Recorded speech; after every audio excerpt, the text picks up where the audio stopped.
La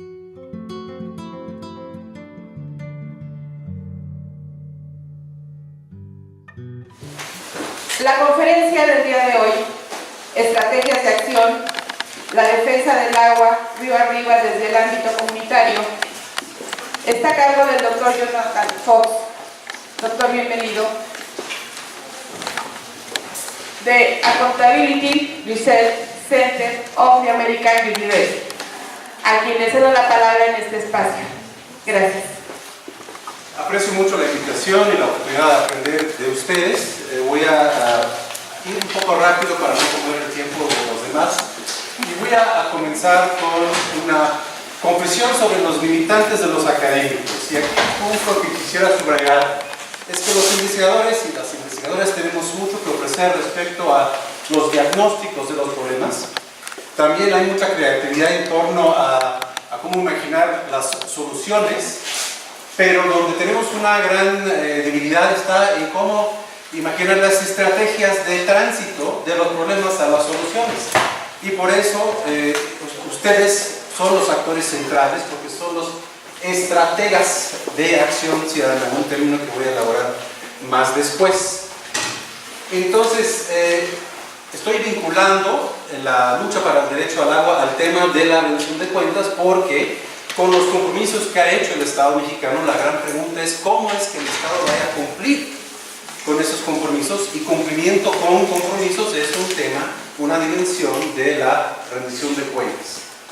Pero el concepto, la idea de la rendición de cuentas es un concepto en disputa, que no queda claro siempre cómo definirlo. Para muchos esas palabras suenan muy ajenas. Entonces, uno de los retos aquí también que tenemos los investigadores es cómo echar más luz sobre qué quiere decir la rendición de cuentas, porque no basta no se lo conoce con solo ver, ¿no? Entonces, voy a abordar el tema de hoy a través de algunas palabras claves. Vamos a ver si este intento de ofrecer algunas palabras les sirve como herramienta para nutrir y informar el diálogo más adelante. Primero, ¿qué quiere decir la rendición de cuentas? Está en disputa. Tenemos versiones muy oficialistas y a su vez muy débiles. El término mismo, que por un lado puede ser una bandera de lucha ciudadana y también puede ser servir a los poderes prácticos para crear una imagen falsa de que está rendiendo cuentas. Entonces, tenemos ese reto: ¿quién decide qué cuenta como rendición de cuentas? Entonces, ofrezco una definición muy general que se refiere al proceso por el cual se va logrando que un actor sea responsable por sus acciones. Entonces, uno de los principales retos es, ya que es una cuestión de poder, la capacidad de insistir en la rendición de cuentas es una cuestión de ejercicio de poder. Estamos hablando de un poder civil o cívico o de un poder oficial. ¿En qué sentido va esa relación de poder? A eso me refiero con direccionalidad.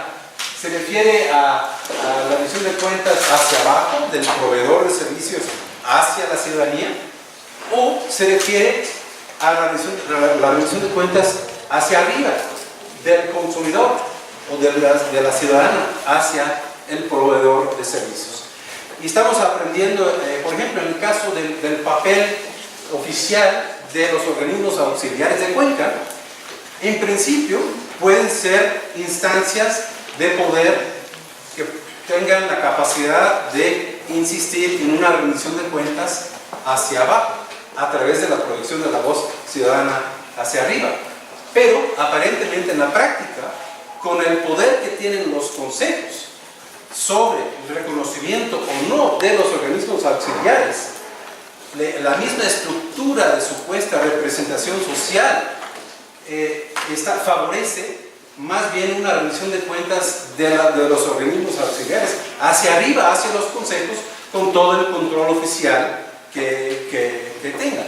Entonces tenemos un dilema, hasta tal vez una contradicción, o más bien un terreno de lucha.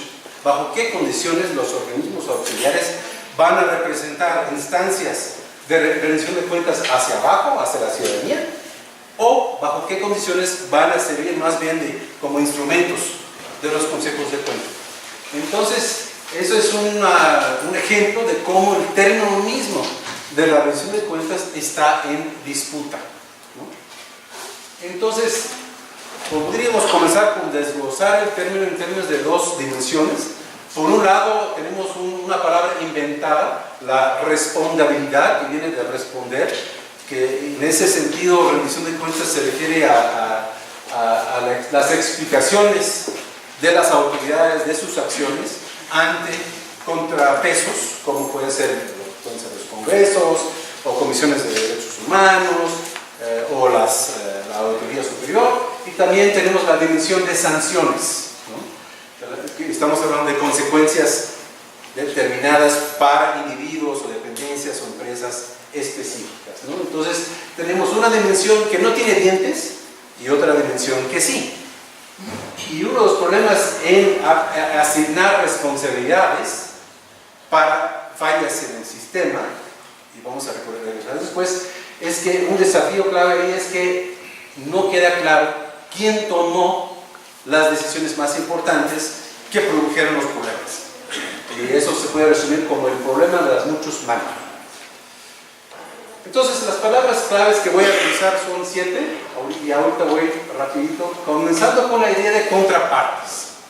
Y la idea de contrapartes es muy sencillo, se refiere a organizaciones sociales o civiles que enfrentan retos similares desde lugares distintos. Y si bien estas organizaciones tienen cada uno su estilo de trabajo distinto, o su ideología, su historia, eso no quiere decir que se pueda suponer que vayan a ser aliados automáticos por esas diferencias. Pero al mismo tiempo, el hecho de que contrapartes se enfrentan problemas similares, luchan desde trincheras similares, como en el caso de los organismos auxiliares, implica que al menos tienen mucho que aprender entre unos y otros. Y aquí voy a compartir una fórmula muy sencilla que yo aprendí después de acompañar a procesos de organización campesina regional en los años 80, aquí que busca un camino para forjar convergencias entre organizaciones sociales autónomas y distintas, y paso por estas 3 etapas: intercambios de experiencias, como hoy, conocimiento mutuo, que es un paso necesario pero no suficiente para hablar de apoyo mutuo, que a su vez es un paso necesario pero no suficiente para pensar en la acción conjunta. La idea del derecho a saber también es relevante porque no es un sinónimo, no es lo mismo que la transparencia, porque la transparencia suele referirse solo a acceso público a datos oficiales.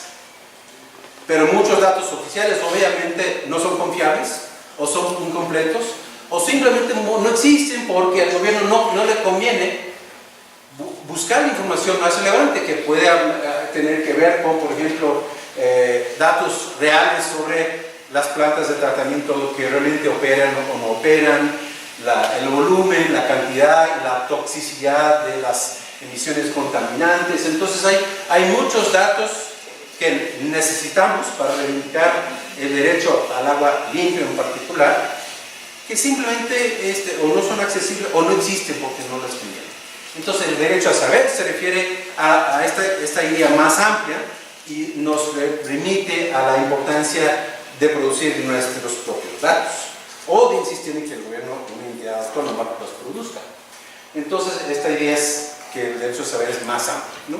También, ¿qué quiere decir el fin de la tubería? Es un término medio inventado, no sé cómo les suena, o el extremo final de la tubería, pero esa idea viene de la expresión en inglés, el end of the pipe, que se refiere o viene más bien del derecho en contra de los derechos tóxicos, y se refiere a la idea del fin de la tubería, se refiere a acciones de mitigación, acciones fundamentalmente reactivas, como los convertidores catalíticos en los coches, ¿no? Acepta la idea de que van a producir tóxicos y después se hace un intento de limpiarlos, tantito, al menos. A diferencia de un enfoque preventivo que intenta bajar el uso y la producción de los tóxicos en primer lugar, con implicaciones obviamente muy grandes para estrategias de defensa socioambiental. Entonces, esta distinción muy práctica en cuanto a tóxicos también nos sirve como una metáfora para pensar en una cuestión estratégica más amplia, que es cómo es que vamos a enfrentar no solo las consecuencias de las fallas en, por ejemplo, los servicios públicos, sino sus causas también, ¿no? Otro concepto, río arriba o aguas arriba, obviamente un concepto cotidiano en su trabajo, pero también nos sirve como metáfora para pensar en términos más amplios, en términos de cómo identificar y atacar las causas de los problemas y no solo las síntomas, ¿no? Y ahí viene el reto de identificar quiénes son los verdaderos responsables en el caso de los tóxicos, por ejemplo, ¿no? Quienes realmente tomaron las decisiones más importantes, que nos remite a un nuevo problema, y este problema se llama el efecto globo. El efecto globo se puede resumir con una frase donde quedó la bolita, y se refiere a las reacciones de las funcionarias, que los funcionarios, ustedes tienen mucha experiencia seguramente, en que cuando ustedes intentan averiguar qué pasó, quiénes tomaron las decisiones, y ellos se deslindan, ¿no? Y lo comentaron ayer, ¿no? Cuando uno va al gobierno municipal, apuntan el dedo al gobierno estatal. Cuando van al gobierno estatal, apuntan el dedo hacia el municipio. Cuando regresan al gobierno estatal, a lo mejor apuntan el dedo hacia la federación y viceversa. Y se van así pasando la pelota de uno al otro, que es un reto, porque quién sabe, a veces es cierto que tomaron la decisión en otro lado y a veces no. Entonces, además el efecto globo se refiere a la creatividad de los corruptos. Hemos visto muchos avances en materia de transparencia, pero los corruptos son muy ágiles y ellos cambian su táctica a las áreas de toma de decisión que todavía quedan en la oscuridad o la opacidad, ¿no? Entonces, ese es otro reto. También para continuar ese problema, esa serie de conceptos de arriba arriba, del efecto globo, nos apunta hacia la idea de integración vertical. Como si imaginamos la prestación de servicios como una cadena de suministro, con una serie de decisiones, nos implica que para realmente entender dónde quedó la bolita, nos urge desarrollar la capacidad para identificar todas las decisiones en esa cadena, para ver quién está diciendo la verdad cuando apuntan el dedo hacia otros. Entonces, es un reto para la fiscalización, la vigilancia social. Se ha dado a veces en algunas políticas públicas, también en otros países. Es muy difícil, un reto muy difícil, pero para realmente forjar contrapesos sociales y civiles eficaces, sobre todo en torno a los servicios públicos, es importantísimo como ensamblar los diferentes eslabones en la cadena de supervisión social, ¿no? Y aquí no se puede ver la gráfica, pero si imaginamos un pirámide de decisiones arriba en el ámbito global, en lo nacional, en lo subnacional y en lo local, una serie de procesos de toma de decisiones, y aquí en la página de control del gobierno van a ver un trabajo en español que explica con más detalle esta idea, y la idea que es buscar dos tipos de sinergias: sinergia entre vigilancia independiente de arriba para abajo y de abajo para arriba por un lado, y sinergia entre el monitoreo por un lado y la incidencia por el otro. La idea aquí es que el monitoreo puede informar y por eso guiar a la incidencia, y la incidencia a su vez puede influir o informar a las agendas de monitoreo. ¿Qué es lo que vamos a monitorear?